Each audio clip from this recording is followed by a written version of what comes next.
Faso, d'après tous les indices qui sont calculés par les grands organismes internationaux, PNUD, FAO, Banque mondiale, est un pays qui fait partie des pays dits les moins avancés.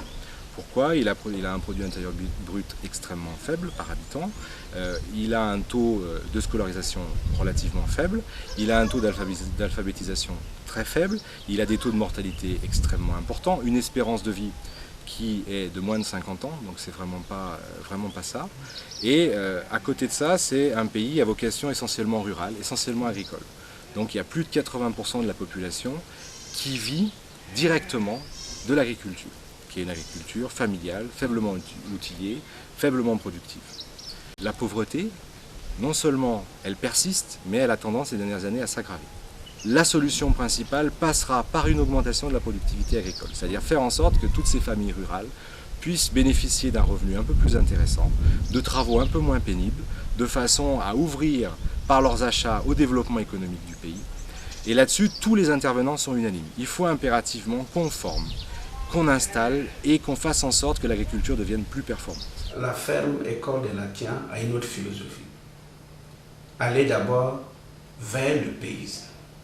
C'est-à-dire dans un village, prendre des paysans et les former dans un contexte paysan. C'est-à-dire leur donner une formation qui ne les éloigne pas de leur vécu quotidien. C'est leur apprendre à beaucoup travailler, leur apprendre à savoir faire et à savoir être. C'est tellement différent. Ce n'est pas aller donner de l'argent ponctuellement à quelqu'un. Ce n'est pas aussi prendre des élèves et les former. Et dès la fin de leur formation, leur rêve, c'est aller en ville chercher du travail parce que le travail de la terre est difficile. À la ferme, École de Latiens, on forme les paysans à aimer le travail, à aimer les contraintes du paysan au Burkina, à vivre ces contraintes et à vouloir changer ses conditions de vie. Tout le monde était d'accord pour faire une action dans un pays où on aurait quelqu'un qui nous dirait à quoi servent les dons et comment ils sont employés et qui en superviserait un peu l'objectif. Donc il y a besoin de professionnels de l'agriculture et donc si on pouvait faire une action de formation, un centre technique, un centre d'apprentissage, enfin, nous on a créé l'association début 98. L'association a décidé de participer activement à cet effort de réhabilitation du métier d'exploitant agricole parce que être agriculteur, c'est pas un métier ici au Burkina Faso. On a décidé de partir des conditions villageoises, donc se mettre au niveau de pratique de la majorité des producteurs, essayer d'identifier un système de production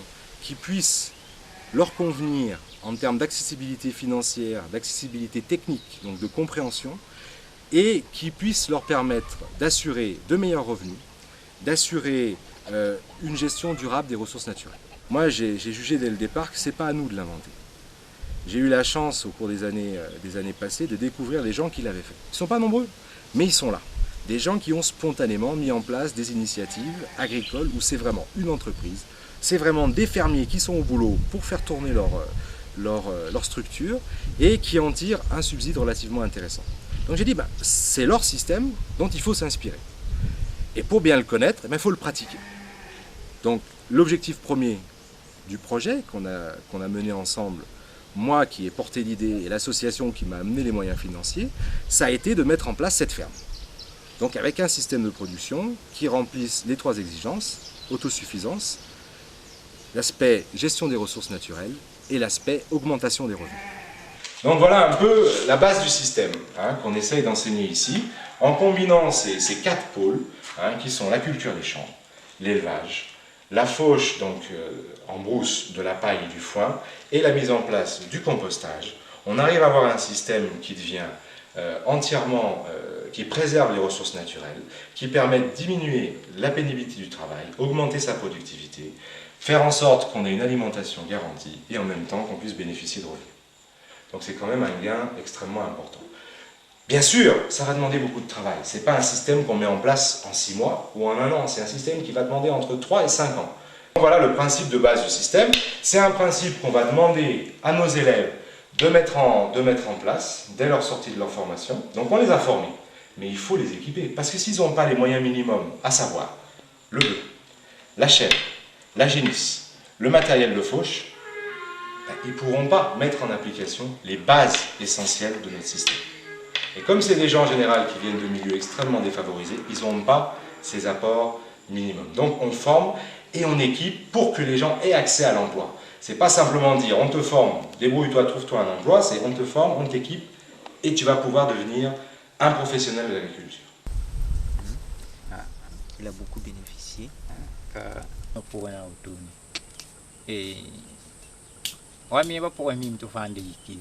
Même formation, on a un peu même. Là, il y a un peu de formation. Bateau a formation.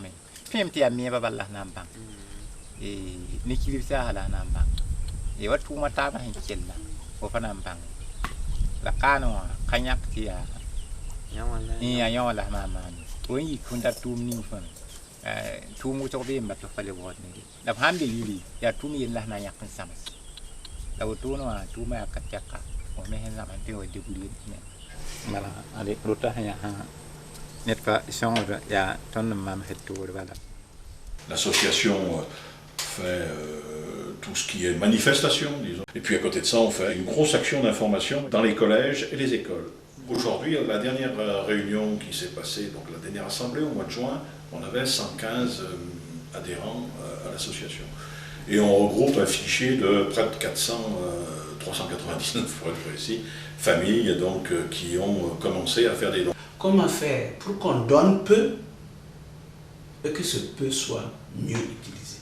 Actuellement, on a un poids financier parce qu'on nous aide beaucoup, mais cette aide ne nous aide pas à sortir du sous-développement. Et comme on le dit, nous assistons à un développement du sous-développement. Pourtant, en nous donnant moins et en faisant en sorte que les bénéficiaires profitent de ce qu'on nous donne, du peu qu'on nous donnerait, on ferait plus. Donc, au lieu de venir déverser de l'argent dans des projets, une bonne partie, il faut le dire en passant, retourne en Europe sous forme de commandes de véhicules 4x4, de commandes de biens d'équipement, et rien ne reste à la disposition du paysan. Si on pouvait développer les initiatives telles que celle de la ferme École de Latien à travers le Burkina, ça coûterait nettement moins cher, et ça aura des effets bénéfiques immédiats. Dans un monde idéal, chacun saurait comment tirer d'une terre même aride les fruits pour nourrir ses enfants. Dans un monde idéal, il y aurait l'autosuffisance. C'est l'utopie de cette ferme-école. Apprendre à ceux qui sont nés ici à devenir des paysans, capables de faire vivre leur communauté de façon autonome.